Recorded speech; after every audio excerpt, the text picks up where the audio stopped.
All right. So just get the microphone going. It's higher quality. The recording is higher quality. That's all good. All right. So I don't really know where to start. I'm just going to start yapping. So the big thing really is just after, after pushing 15 years in this industry, you start to pick up on a lot of trends. And the big thing is, like, when I first started out as a contest prep coach specifically, there was only a handful of people, even in St. Louis, where I live, that were offering it. It was just not a common thing. As the sport kind of evolved and grew and the industry grew, obviously more people started coming into the space and becoming contest prep coaches. It was literally, like I said, when I very first started, there was like 3 or 4 of us in the entire city of St. Louis. Since then, I'm the only one of those 3 or 4 that are even still doing it or involved in the sport, literally in any capacity. And in the almost 15 years that I've been doing it, there's just constantly cycles of new people emerging in the industry and then people dying out of the industry, basically going completely, getting to the point where they're completely irrelevant, and then they just exit the space and go do something else. They recognize, like, I'm not getting any clients anymore no matter what I do. I don't want to put in the work to, one, get better as a coach, but 2, get better at running the business so that I, am able to attract more clients and generate more leads and make enough money to sustain doing it. And so they exit and they go do something else where they can, make money more easily or whatever. That's always what it is. So what that tells me is staying power is very, very difficult in the bodybuilding industry, because you have to actually be really, really good at what you do. And very few people actually are.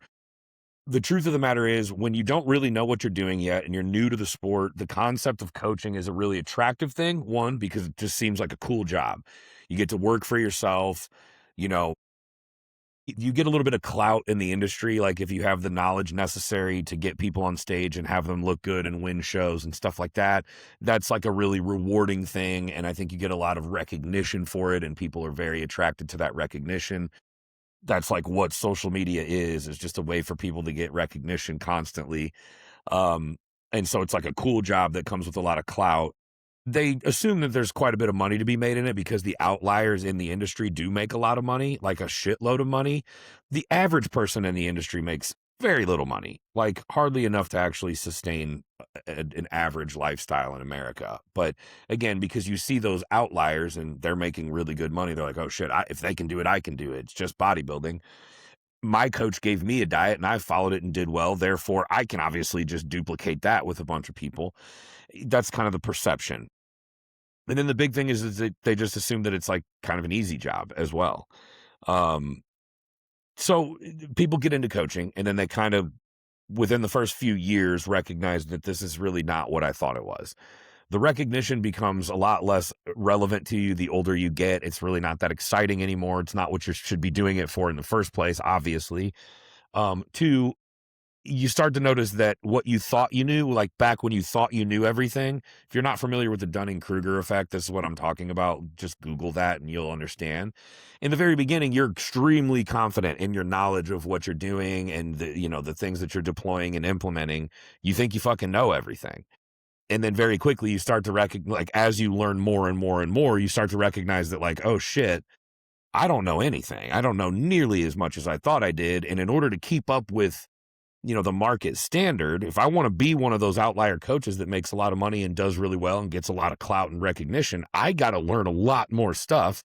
And people are just not willing to put in the time and effort to understand this type of stuff. Some people just are not equipped with the neurological capacity to do it, even if they want to and are willing to put in the work.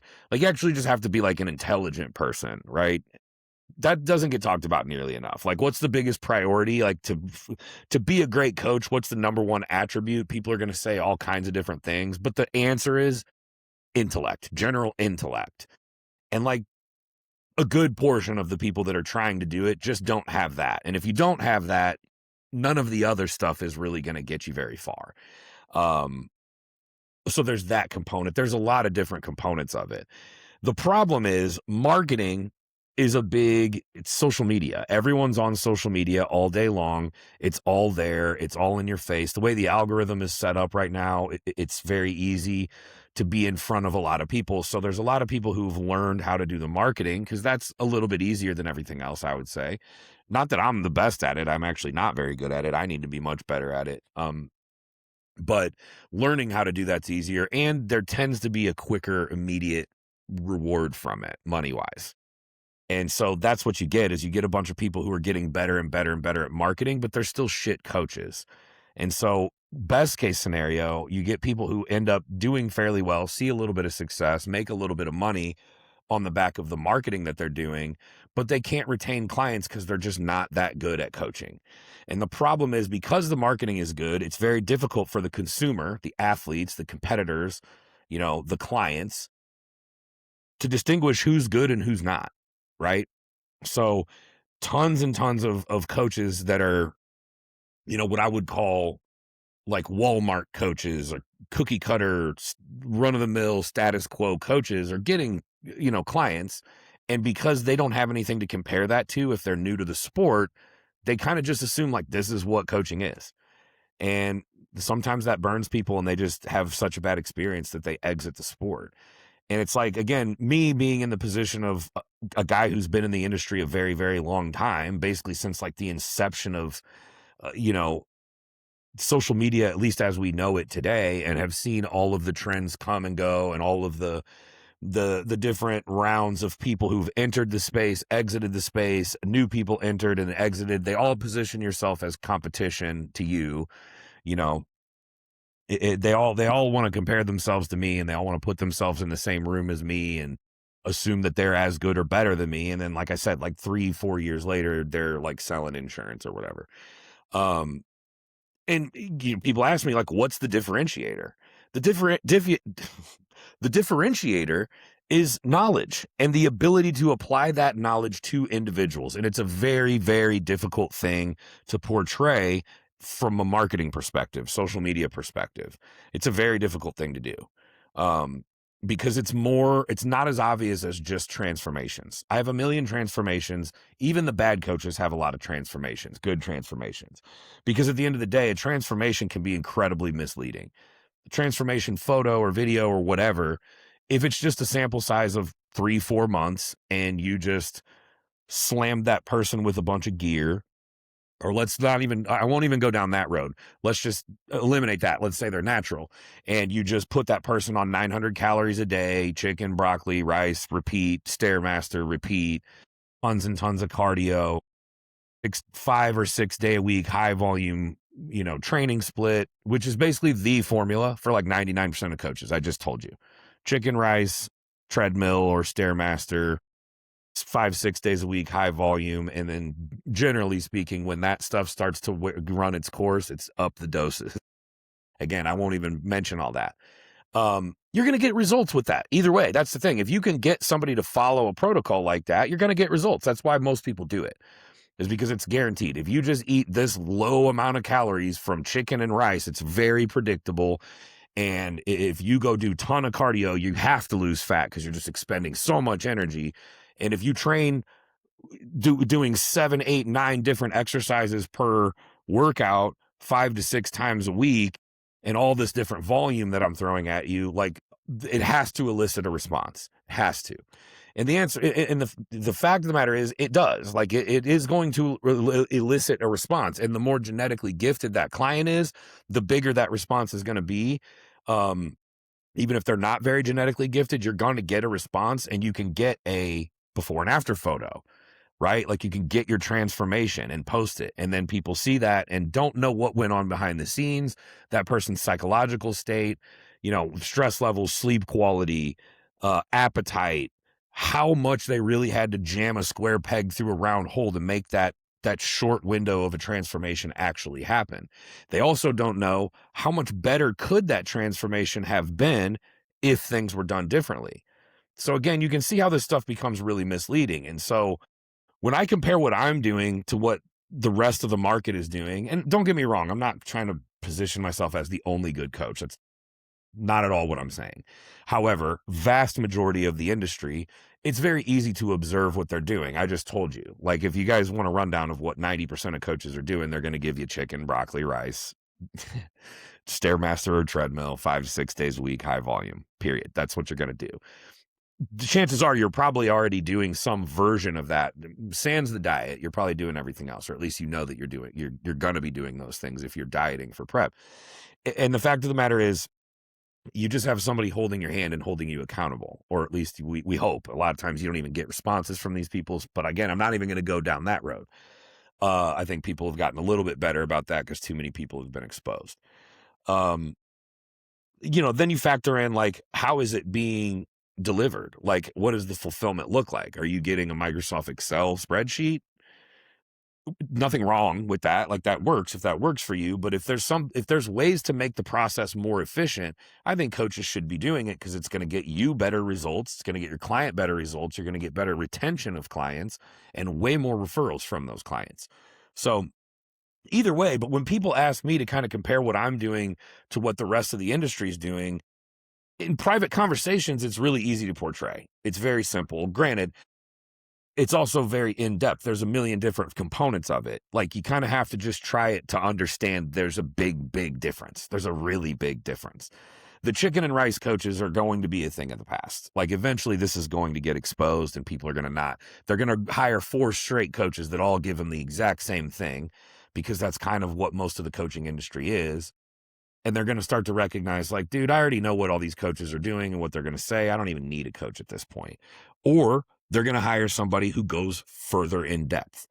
So the thing that's missing from the coaching industry to a large degree is that the focus is exclusively on what can I give them to force them to jam a square peg through a round hole that's going to make the results the most predictable possible, so that I have to do the least amount of work possible and still get that transformation from them.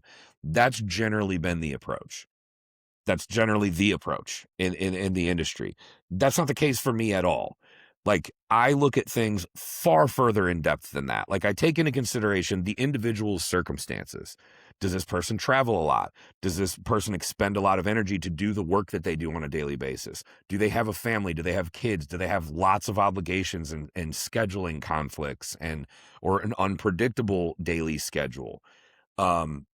Things like that, because you can, like, literally right there, I can tell you how I would approach I don't even give people cardio. First of all, that's another thing, is there's so much stuff being utilized in the coaching industry that's just unbelievably archaic.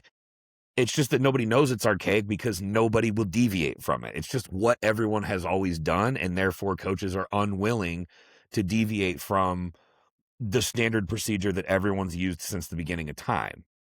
Like, I mean, think about, like, horse and buggy. For the longest time, that was how people got from point A to point B, horse and buggy, until somebody invented the car. And it was like, actually, we have a way more efficient way to do this now. You probably have tons of people who were really resistant to it at first, and probably didn't take the automobile seriously. And then the next thing you know, eventually the automobile breaks through and everyone's like, wow, I'm not doing this stupid horse and buggy shit ever again, because I can just do a car now. And I think we're at a tipping point in the industry where that's starting to happen. This, like, chicken rice repeat diet, and this it's fasted cardio, 45 minutes, Stairmaster 6 times a week, cardio protocol, outdated, old. No one's going to be doing it anymore. The training, the real high volume stuff, like the training data is really complex. It's really complicated. It's really difficult to contextualize for the individual. But the fact of the matter is, when you put most of this stuff into context, you quickly start to learn that a lot of volume is totally unnecessary for almost everybody. And in fact, is the reason that most people are not getting good enough results, because they're just doing too much stuff. Then you take the super high volume training, the super strenuous cardio protocols, the insanely restrictive diets, all together at the same time. Now you've got insane time commitments. You're not enjoying anything about your food. You're radically lacking in dopamine production as a result of it. You're running your body into the ground. So yeah, you might be burning more calories in the moment, but your cortisol is so high, energy compensation gets ramped up so high that you're actually not burning any more calories for a day than you would be if you just didn't do any cardio. Literally, by the way, that's factually true. Sleep quality turns to shit. You got people constantly talking about my digestion's really bad. I wake up bloated every morning. I have inflammation. I have all these issues. And the craziest thing is, it can all be solved in the simplest ways ever. It costs no money whatsoever. It requires no drugs. It requires no supplements. Now, let me be clear. I'm not against peptides. I use PEDs with all of the clients that want to. I use supplements in areas where I think it can provide a benefit. But the fact of the matter is, most of the problems that people are having that don't show up in a transformation photo are things that can just be solved with a little bit more logical nutrition protocol, cardio protocol, or eliminating a cardio protocol, reducing training volume, and getting way more output out of it. And I think one of the biggest issues with the fitness industry as a whole, and especially bodybuilding, is that it's always been an industry that prides itself on hard work. That's a good thing. Hard work, you'll never hear me say hard work is a bad thing. Of course, hard work is the most important thing probably that exists on planet Earth.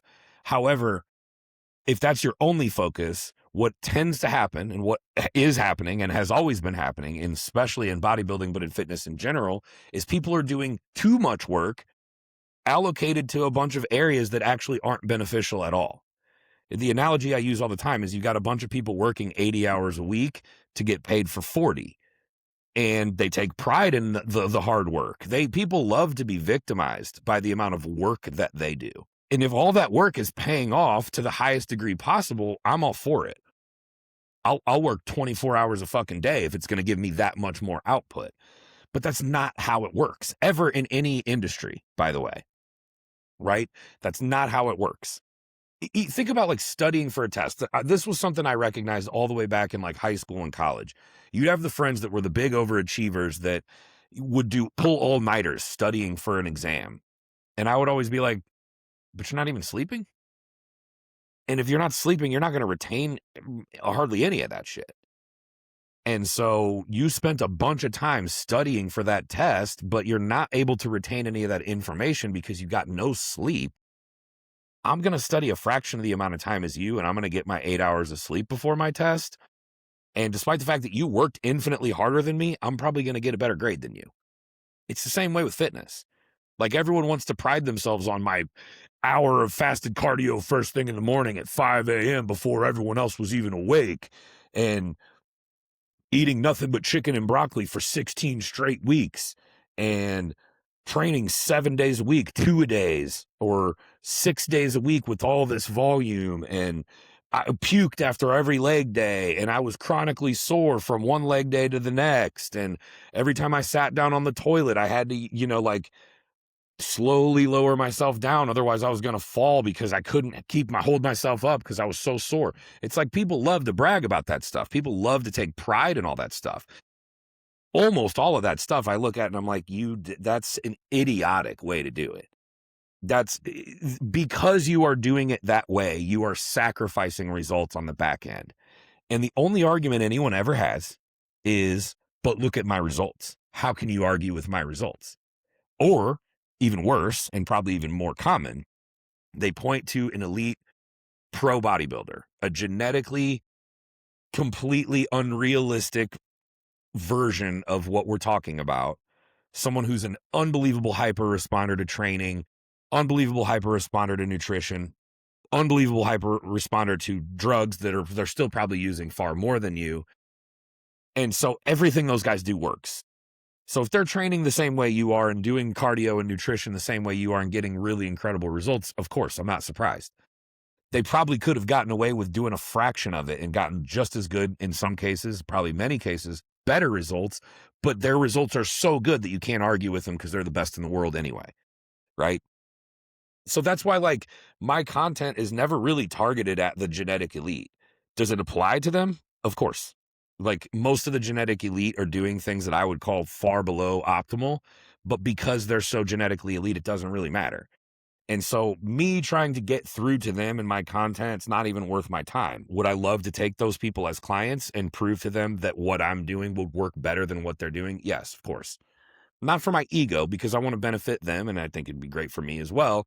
But my messaging is to basically everybody below the genetically elite. People who have good genetics are in that category too, but the further you go down the spectrum of quality in genetics, the more optimization becomes necessary. So the shit that you hear about Nick Walker doing doesn't automatically mean that it's relevant to you, because genetically you are on far opposite ends of the spectrum. You need optimization. People like Nick Walker can literally do anything and get unbelievable results. I don't know why I'm using him specifically as an example. Name any top elite Olympia caliber pro. Same thing, right? You know, you look at Derek Lunsford, he won the Olympia and didn't even show up in anywhere near his best shape. How good of genetics could you possibly be? Like, could you possibly have where you can show up at 75% and still be the best in the world according to the judges on that day?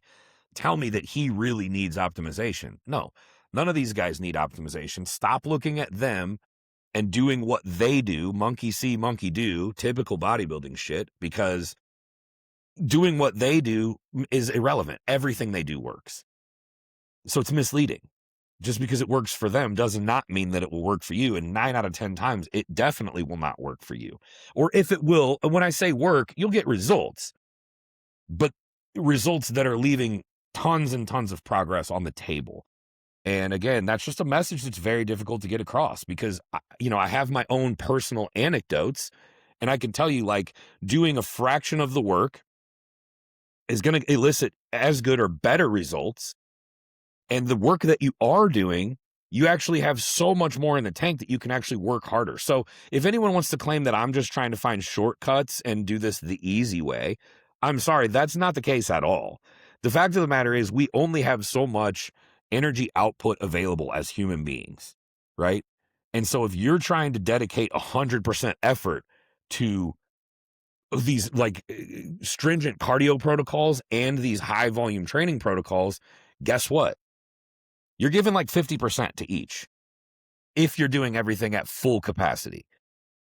Okay? So you're working more, but you're not working harder. Working more is more tedious, it's more inconvenient. It will come with more fatigue, more soreness, a bunch of sensations that don't mean anything. All of which, by the way, are negative things. But it's not harder work where it matters. If I'm of the assumption that the hardest work needs to be allocated to your training and the most precision, you're going to be able to do way more of that if you're just getting a general step count on the back end, because you don't have to put out a lot of effort to get a general step count most of the time, unless the steps are super high. But my clients very rarely ever go above like 13, 14,000 steps, even the deepest part of prep. So it's pretty easy to pull that off, right? You don't have to put a lot of effort towards that, which leaves a lot more energy output availability for the training where it actually matters. And in doing that, you have more ability to recover, because you don't have to train as much to get the same amount out of it. You don't have to kill yourself on the cardio. So recovery is much easier. Stress, cortisol, much lower. Sleep quality, much higher. Soreness, much lower. Inflammation, much lower. Digestive stress, much lower. Nutrient absorption as a result of less digestive stress, much better. So you can see how all of this stuff compounds and becomes incredibly powerful by doing less shit. So many bodybuilders, almost all bodybuilders are doing so much stuff, and they take so much pride in it because it's hard and very few people are willing to do it. And I get that. But because you're doing so much, you're causing 10 different problems to solve one. And now you gotta figure out how you're going to solve those other 10 that you just created. So now you're way in the hole on that. And the output, what you actually get, the outcome, I should say, is nowhere near as good. I think bodybuilders could get infinitely better at the local level, the national level, the people who are not the genetic elite. The genetic elite are going to look like the genetic elite. I'm not saying that we've maxed out the human potential with the genetic elite, but it's pretty fucking close. I mean, how much bigger and better are bodybuilders today than they were 20, 30 years ago? Not really, not hardly at all. It's that purely, it just comes kind of down to genetics more than anything. So the genetic elite, we don't need to think about them. Admire them. They're amazing. They're the most entertaining. If I'm going to watch a bodybuilding show, I would prefer that it be the Olympia over any other show, right? Because it's the best, it's the most impressive, etc. But when you're trying to learn how to do what you need to do to be the best that you can be, those guys are irrelevant to you. They have nothing in common with you. If you do what they do, chances are you're not going to get anywhere near the result that they do. So you need to optimize. And that's my specialty. Optimization. It's not less work. It is less work. It's way less work. It's just hard as fuck work where it matters and pulling way back in the areas that don't. Which is the reason why you're able to put harder work where it actually matters. So again, this is not about making things easy. It's about allocating the hard to the areas that need to be hard and recovery and relaxation on the back end of that, because that cascades into a lot of benefit that very few bodybuilders are seeing.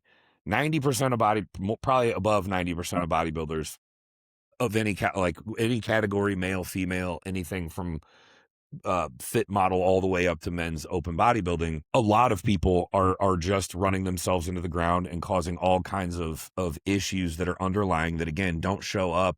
Like if you have poor digestion, that doesn't necessarily show up on a transformation photo or a progress photo. If you have really high stress, that doesn't show up on a progress photo.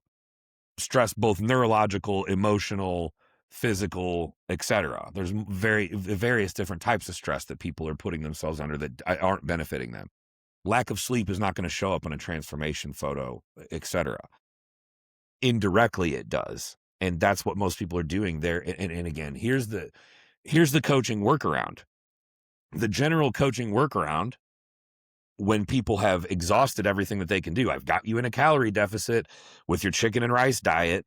I've got you doing shitloads of cardio on the Stairmaster every day. So we got lots of calories being burned in these cardio sessions. We've probably more than maxed out your recoverable volume with your training. Nothing else is happening. We've hit a stalemate, again, because digestion's poor, nutrient absorption's poor, inflammation's high, stress is really high, sleep quality sucks, etc. All these things that, again, don't show up in photos. And what's the workaround? Drugs, increased doses. You're not losing fat on 7 days a week of an hour plus Stairmaster cardio. Well, more Clen, more T3, Retta. And again, there's nothing wrong with any of those things. I think using them as a tool where necessary is the right move. And if that's as far as your understanding of physiology really goes, then that would be the answer. I don't know what else to do, so do more drugs. You're not building enough muscle on this 6-day-a-week training program where it's, 7-8 different exercises per workout. Well, up the dose of test. You're on 4 units of growth. Let's make it 8. Let's throw insulin in twice a day. That's the answer, right? It's not the answer, but that's what's being used as the answer. That's how coaching is now. And it's not, shouldn't even say now, that's kind of how it's always been.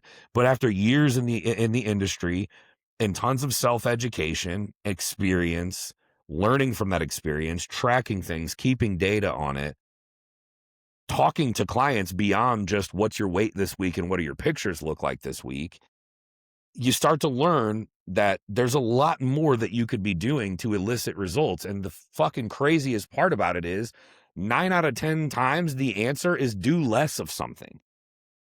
Doing less of something that's not really an important factor, an important lever to pull, allows you to push harder or pull harder on the lever that is important. And again, everyone's just trying to pull every lever as hard as they possibly can. And that's just not how it works. It's just not how it works. And so, again, my messaging is always to the genetically good, not super great. Again, certainly don't want to deter the genetically elite from working with me, because this applies to them too. It's just that if they don't do this kind of stuff, there's not really going to be many consequences, because everything that those people do is going to work.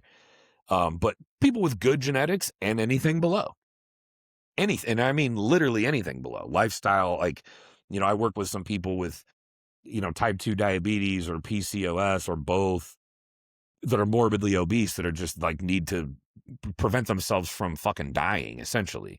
I work with everything from that all the way up to elite caliber competitors, but my messaging is to everybody below the elite caliber the elite caliber genetically gifted people, because it's so much more relevant to them. It's so much more important for them to optimize everything, right?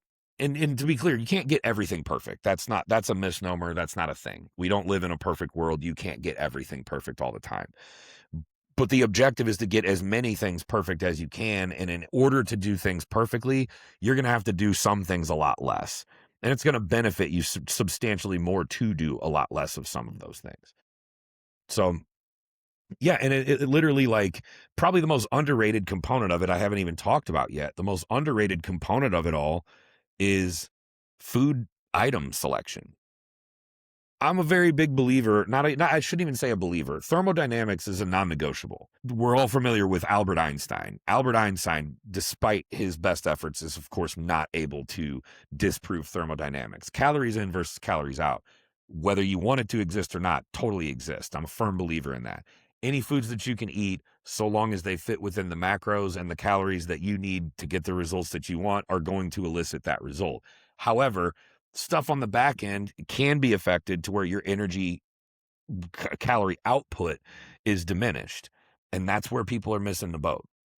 Food items that are actually implemented in your plan can have a big impact on that. So I'm definitely not one to say just eat as much processed food as you want and expect to get the best results possible, even if, as long as they fit within your calories. I'm definitely not saying that, because if you're doing that, satiety is going to be really high. And if that's the case, cortisol is probably going to be really high. Inflammation is probably going to be really high. Recovery is probably going to be impaired due to that inflammation. Sleep quality is probably going to be impaired due to that elevated stress. Sleep quality is impaired, recovery is impaired. So there's all these little back end issues that start happening if you're not selective with the food, the actual specific foods that you're eating. So while I'm a big believer, which feels so hilarious to even say out loud, a big believer in thermodynamics, calories in versus calories out, the actual food items that you're consuming matter a lot, which is why those are taken heavily into consideration working with clients, because your energy output can be radically affected by it. And the way you feel, just the way you feel in general. Satiety is one of the biggest ones. Like, that's probably the two things that you hear people complain about most when it comes to nutrition: variety, satiety. Variety meaning, if I'm just eating chicken, broccoli, and rice every day, I have no motivation to do this. This is miserable. I can only sustain this for a brief period of time before I want to go crazy. You're just waiting for your coach to give you a cheat meal, and you celebrate that cheat meal like it's the best day of your life. Okay. And then the same thing with satiety. If you're in a really deep calorie deficit, or maybe not even that deep of a calorie deficit, but utilizing foods that are very low volume, you're going to be fucking starving all the time. And does that have like a super big impact on the actual outcome? Not necessarily, if you're able to like fight through it. But if you're that hungry all the time, your cortisol is going to increase over time. And if your cortisol is increased over time, you're going to have trouble sleeping. And so all these other issues start to arise. So the food items that you're consuming need to be taken heavily into consideration too. And it's not always as obvious as people think. If you're having digestive stress, it might not just be more fiber. Even if it is, what is it? More soluble fiber, or is it more insoluble fiber? Do we even know which is which? You know what I'm saying? So that's where, like, this coaching thing, man, it's just everybody wants to do it because it's a cool job. You work for yourself. If you're good enough at marketing, you can make a lot of money doing it. But it's not an easy job. 99% of people doing it are not really very qualified to do it. You know, and that's another thing. Not that I really like to talk too much about pricing and money or whatever, but like, there are people who sometimes see my prices and think, wow, that's a lot. That's more than I was expecting. That's a lot of money. Holy shit. And it's like, right. But compared to what? And if the answer is one of these chicken, broccoli, rice repeat coaches, then yeah, of course I charge more. They don't know what they're doing. Like, I'm solving 50 problems for you. They're attempting to solve one, and they're giving it to you in the packaged in the most difficult way possible for you to even solve that one. I'm going to help you solve that one really easily, and I'm going to solve like 50 other problems in the process. As a matter of fact, me solving those 50 problems on the back end are probably going to make that one that you're really focused on a lot easier to achieve, right? And again, when I say don't let the word easy mislead you, it's hard work. It's just efficiently hard work. It's hard work where the hard work should be, and easy where the easy should be. If all you're doing is hard everything so that you can victimize yourself and brag about waking up at 4 a.m. to do your fasted cardio on the Stairmaster at the gym, and all I eat is plain egg whites with ketchup and chicken and broccoli for lunch and chicken and brown rice for dinner, I look at that and I'm like, cool, commendable. You're working 80 hours a week and you're getting paid for 40. My clients are working 40 hours a week and getting paid for 60. My clients are making more money and working way less than you. And the work that they're doing is much harder than the work that you're doing in those areas where it actually matters. Not because they have more fortitude or they're tougher, but because they're capable of it, because they're not overexerting themselves in the idiotic areas where most people are. So that's what it really comes down to. Like, when people ask me to compare my coaching to everyone else's, or try to, if not that anyone's ever legitimately asked me to justify my prices being a little higher than what, they're paying other coaches.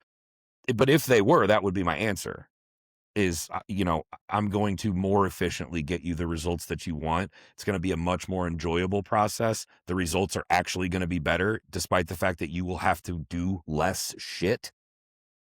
You won't get to go on social media and victimize yourself and tell everyone how hard everything you did was. My clients are generally, during prep, even deep in prep, constantly messaging me like, is this enough?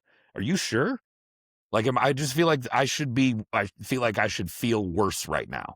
I feel like I should feel more fatigued. I feel like I should be more tired. I should hurt more. I'm not even sore. What gives? And I'm like, what do you look like though? I'm like, well, I mean, the best I've ever looked.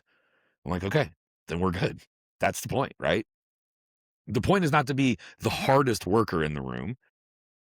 The point is to work really hard where it's necessary and win. The judges don't sit there and interview each competitor and ask how much cardio they did or how hard their diet was to follow. They look at who looks the best. I'm going to give you the path to look the best that you're capable of looking, and you can let everyone else outwork you because out of necessity, because that's what they're being told, but you're just going to beat them with a lot less work.